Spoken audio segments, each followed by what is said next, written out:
Welcome to the Practice You podcast. My name is Elena Brower.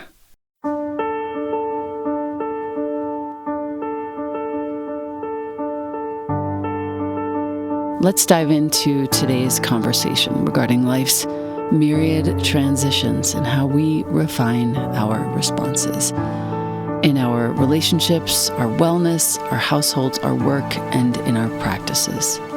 You are invited to learn and love and listen with me. Welcome to Practice You.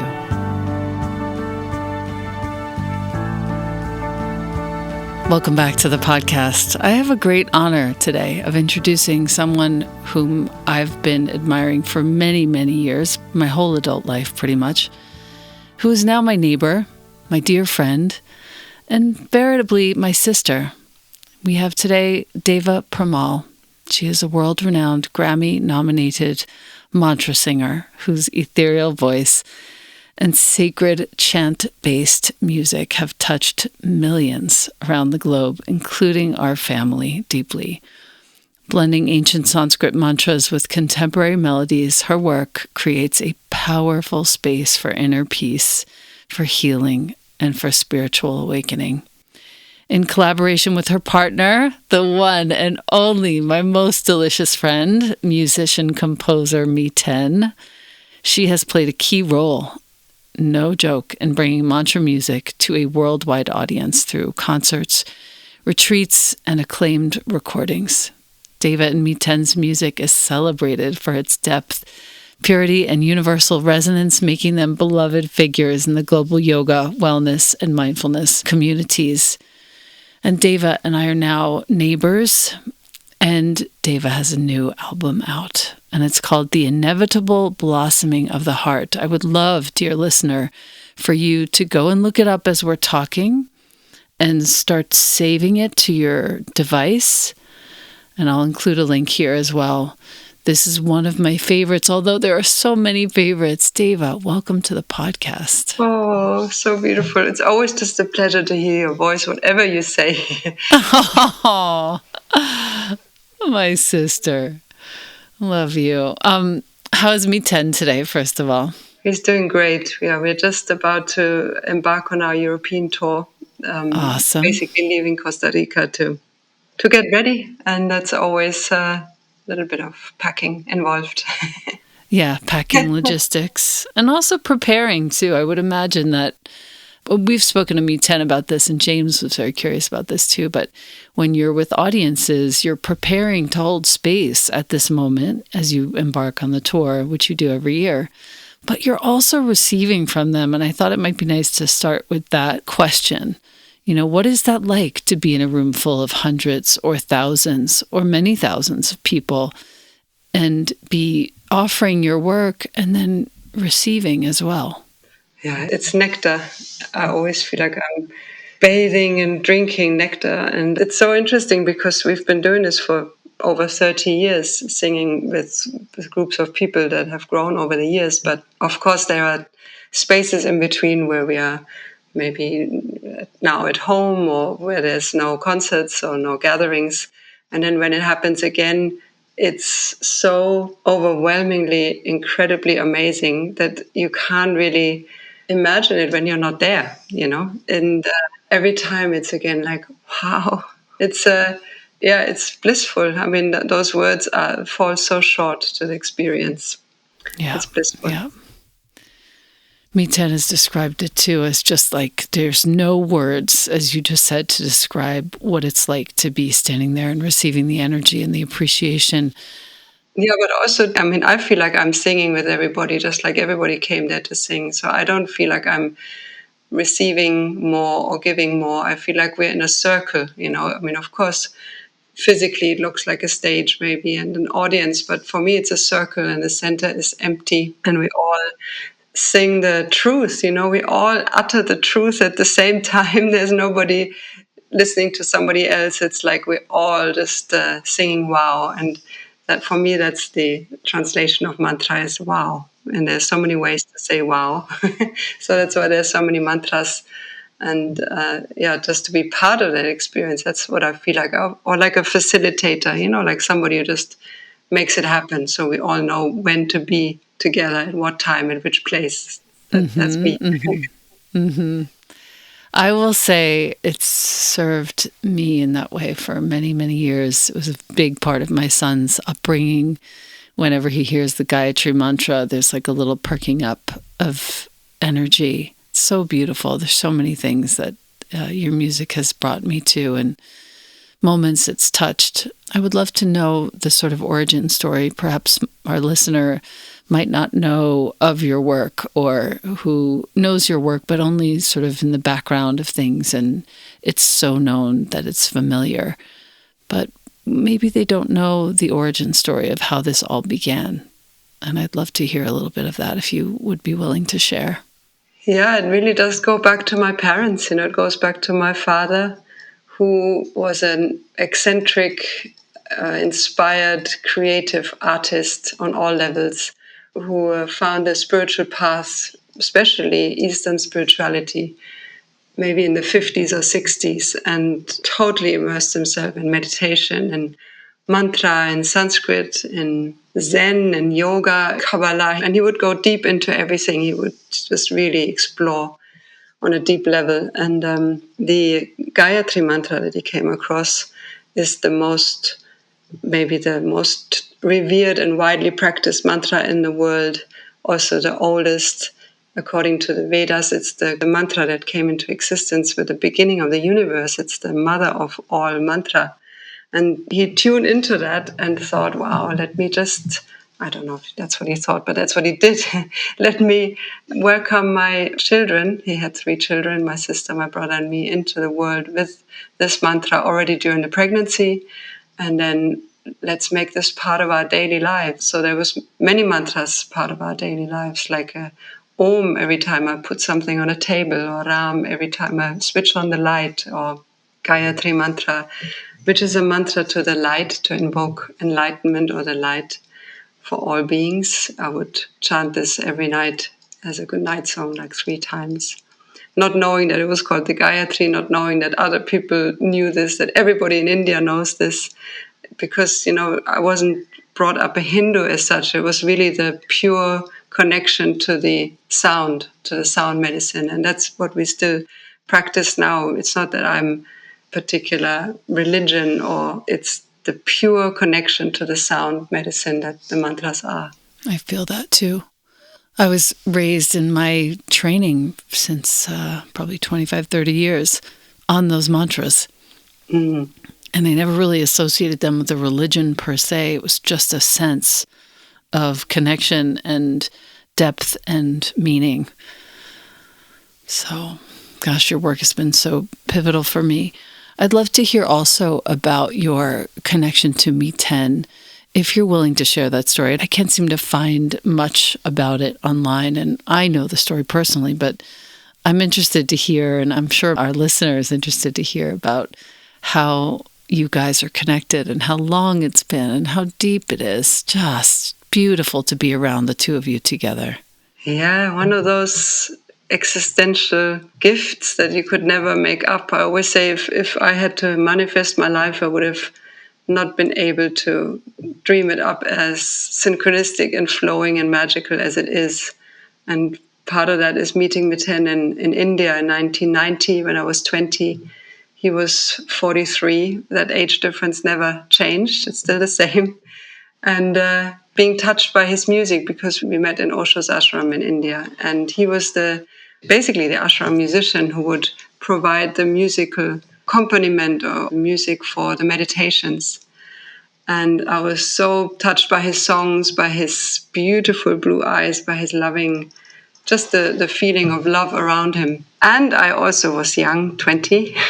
So I thought, if I could sing with him, I would be able to be with him all the time and maybe travel with him. And, and I wasn't really a singer at all at that point. I was musical. I had a musical background with my mother being a musician and my father drumming, basically Persian style, most of his day. So I had music in my field, but I didn't consider myself as a musician. But Miten really brought it out in me and taught me how to use music as a tool for transformation, as a tool to support meditation. And that's the music that doesn't draw the attention to itself. It basically helps you to focus within and helps you to make that journey to your inner center, and also to make that journey to the heights of ecstasy and bliss with celebration. But it's really a tool and a gift to color the spiritual path in a way with heartful feelings and with joy and with harmony. And so he took me under his wing musically, and we got together as well as a couple and have been really 24/7 for the last 35 years, traveling. 30 of those years, we basically were traveling all the time. And then when COVID happened, we found ourselves in Costa Rica and decided to stay, which is where we live now. But we're still on tour. We were in the US and in Canada just a few months ago. Now we'll be in Europe next year, in South America and in Australia. So still enjoying both being here at home and being on the road. Beautiful.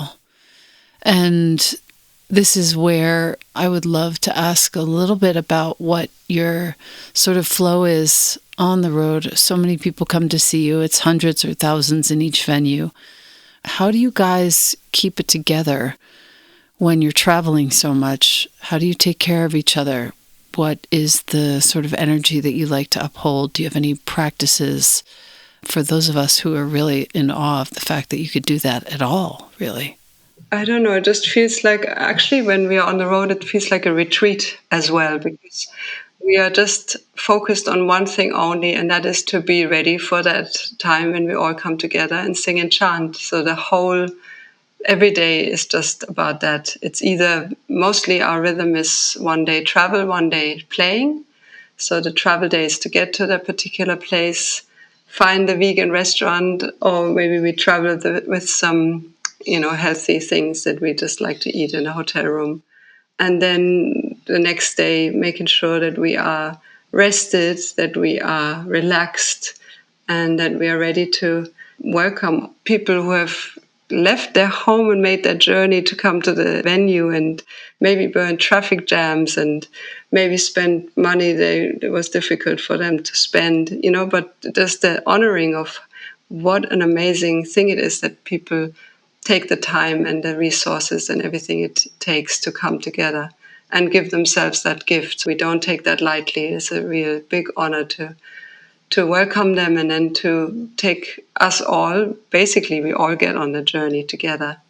We feel like once, Miten always says when he plugs his guitar in, he's, plugged into some bigger energy circuit, When you look at it on paper, on the computer, whatever, it looks like an intense schedule, but when you're in it, it's such a flow. And we are very much supported by our team that makes as easy as possible for us. In the early days, we did everything ourselves, obviously, We set up the equipment, we broke it down. I sold CDs in the break during the concert and had to say, okay, I'm going to stop now. We keep going. So, we've done it all and we've enjoyed every moment of it. I think I always say I'm home where Miten is, but also home is where Miten is, but home is where Om is, I feel home really basically wherever I am. And I think in 30 years of traveling and in so many different places, I think there's 2 nights where I felt homeless, just not settled, But just is a gift, Like it's all one, there's no Us and them. Yeah. Yeah. I get that feeling every time I'm with you, actually. Time stops and we're all just chilling together like an organism, enjoying the energy. I have a question regarding the evolution of your work. And I think this is important for me as well as for the people who have been following you for many, many years and love your work. So you're moving toward collaborating with other artists. This is a Deva Premal release, really. We have very sort of personal connection to Miten, and we know that he's so happy to, be sort of like putting his hands under you, under the soles of your feet, and pressing you forward into the spotlight, as it were. And I would love to hear how that is for you. And, we're the same age. What does that feel like, that evolution? Yeah. I mean, I saw it coming, having a 23-year age difference is in your face every day. So you know that something's going to change at some point, and that makes every moment even more precious. And anyway, I'm such a person very passionate about preparing for the dying moment and contemplating death as a very amazing gift at the end of everybody's life. So that feeling of there's going to be times in my life when I will need to let go, that's very present. And of course, death is the last final let go of the body. But now the letting go is happening of Miten in some way because he's changing. He's getting older and he wants to be creative in another way. So he's, I don't know, maybe not pulling back, but he's deciding what he wants to participate in or how he wants to show up in the creation of things. So, for example, this album that you just mentioned, the new one, Inevitable Blossoming of the Heart, he decided to not be part of it in a musical, creative way, but just to hold space and let me fly on my own together with Joby Baker, who is our producer and who's been traveling with us for the last 10 years. And he's incredibly tuned in, an amazing musician. So I was in the best of hands, and Miten knew that. Still, it was like, oh, don't go, but I know it's good. And I'm also okay. I've been so held and nurtured and taught by the best how to navigate all of this. And I know I can do this. So it's still a learning curve, and it's still, it's bittersweet, but it's also good, and it's also natural, and it's also necessary. So I'm taking the challenge. And like, for example, on this last tour, Miten decided not to be part of the second part of the concert on stage. And so it was Joby and Joby's daughter, Lady Phil, and me. And it was beautiful. It was a different feeling or a different expression, deep down the same. But of course, it's very different when there's not the masculine and feminine kind of represented so equally like that with Miten and me.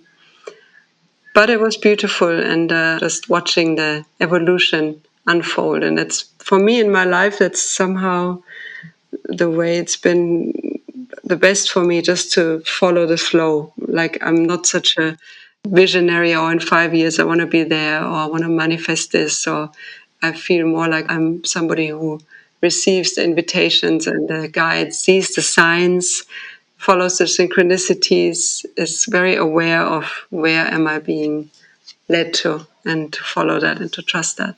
I think that's why we love your voice so much. I think what you've just said, the willingness that you have to just follow and heed, really listen. Why tears are rolling down my face at the thought of him not being in the second part of the show is just a mystery to me. But here they are. And I'm working with them. I would love to share with you some appreciation for the collaboration that you did with India.Arie.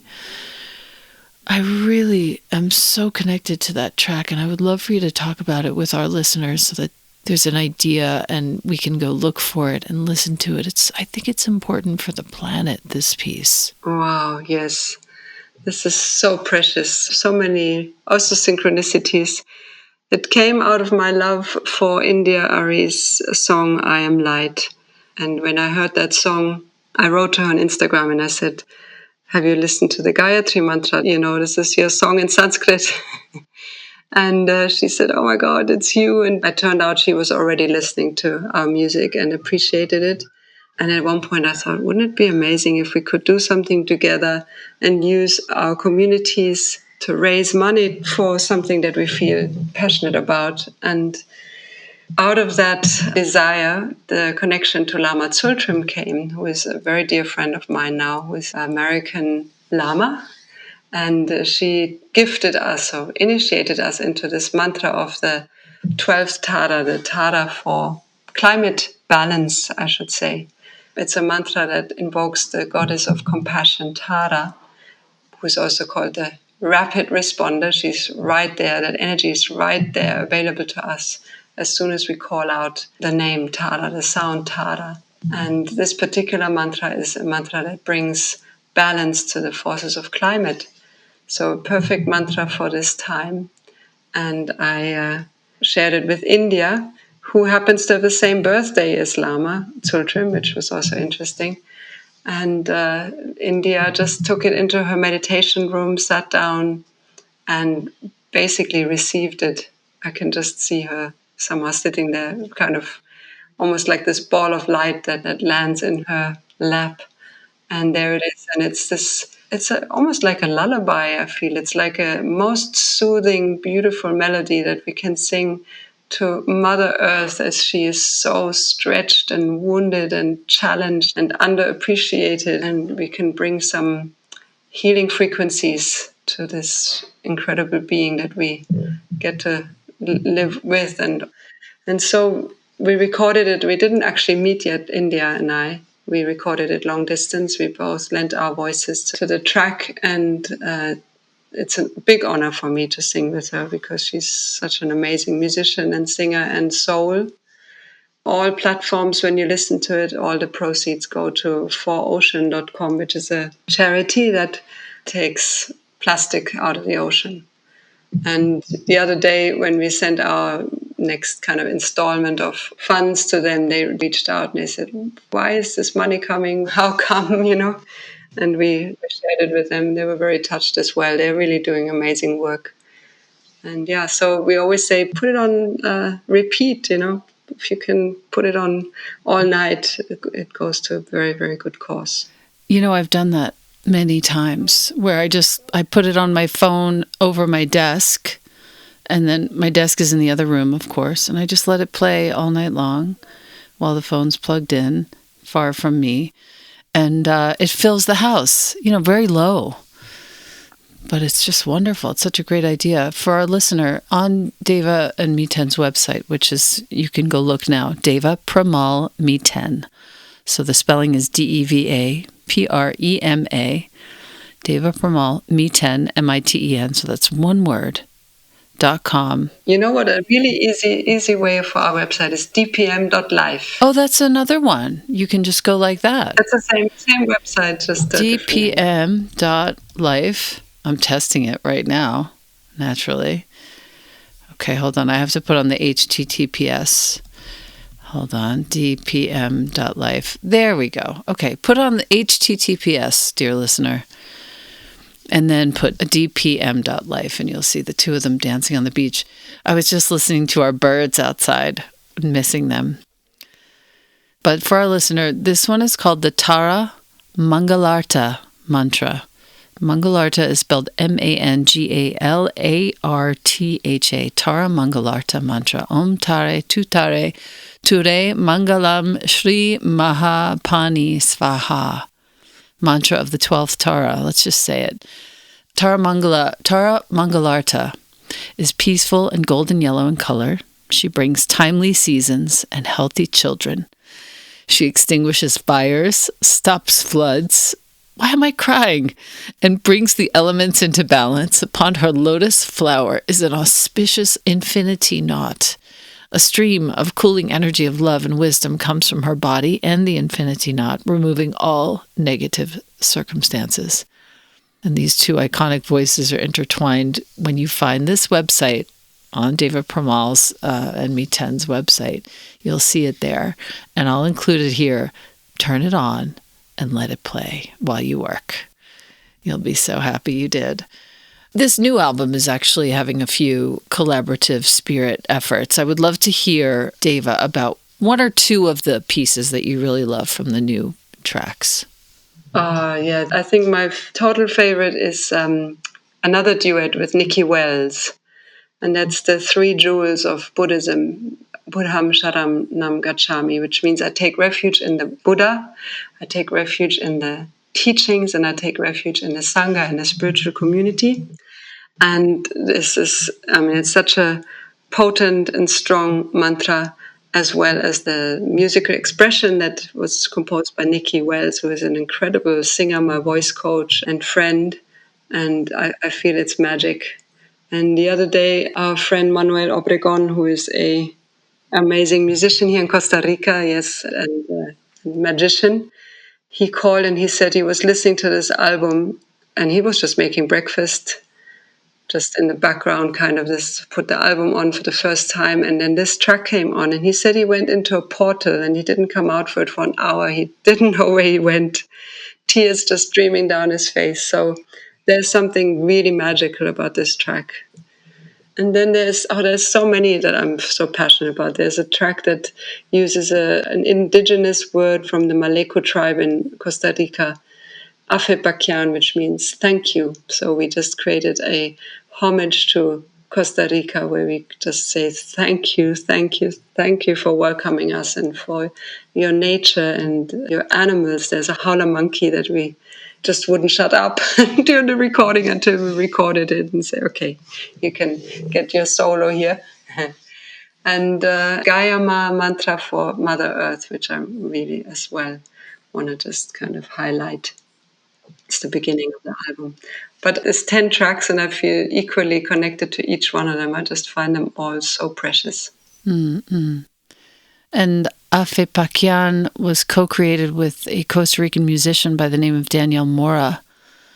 And Daniel, I guess I would say, Daniel Mora, also honoring Sacred Mother Earth, which I really just so much appreciate. Like, I just keep it around me all the time.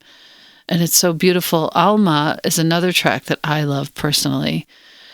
Entre mi alma y tu alma. Between your soul and my soul, no hay distancia. There's no distance. Composed by Mariana Ingold and Kit Walker. Joyful Spanish song of really soul connection. I just so appreciate this whole piece. Just thank you so much, Deva. I don't know what to say other than that. Thank you. Mm-hmm. Really. Thank you for your friendship. Thank you for your trust. Thank God you moved so close to us. Oh my God. And thank you for all the tofu pudding and the chai and the meals and the love and the visits and the tea. Thank you for the dresses you just gave me. I just had a photo session and they look fantastic. Yes. I knew it.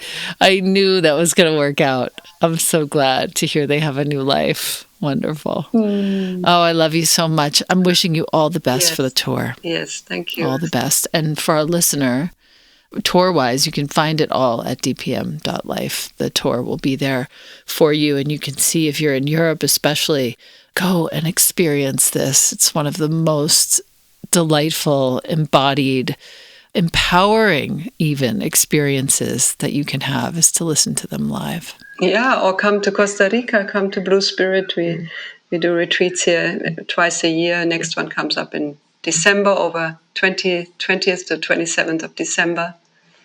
And then we also go to Peru with Alberto, with your beautiful friend Alberto and Marcela. We go to Peru next year, Sacred Valley, for a week with singing, chanting, and the Four Winds. Okay, good. So let me just give this to you, dear listener. The 20th of December is a week at Blue Spirit. Then the 27th of December is another week at Blue Spirit where Deva and Miten are also with other people during the Ecstatic Chant Week, which is epic. And then starting the 11th of April, they'll be in Peru. I'll make sure to get this episode out as soon as possible so that there's enough time for folks to make that call if they want to come with you. And maybe, just maybe, one of our listeners wants to come with us to Costa Rica on the 13th of December and then stay for the week of your week. Oh, great. Oh, my goodness. I'll see you when we get there. Yes. Around the 10th. Yes. Love you so much. Love Miten. Tell him I love him. Kiss his cheek real hard for me. And just have the best travels. Thank you so much. All blessings, and big hugs to James too. You bet. You know he's going to want those. No. Love you guys. Love you. See you down the road.